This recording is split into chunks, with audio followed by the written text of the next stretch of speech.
Aksariyat odamlar meva va sabzavotlarni arzon bo'lishini xohlaydi. Dehqonlar bu hosilni yetishtirguncha qancha umrini va pulini sarflab tavakkal qilganini unutmang.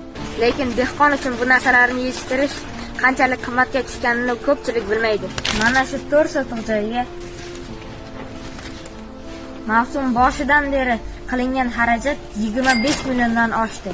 Shundan 15 milliondan ko'prog'i ko'mirga sarflandi. Bulg'or qalampirini ertaroq pishiraylik deb katta xarajatlar qilyapmiz. Ekinimiz yaxshi o'sayotgan edi, lekin bir haftaning ichida qandaydir virus kelib, mana bu o'simliklarni g'ujanay qilib tashlayapti.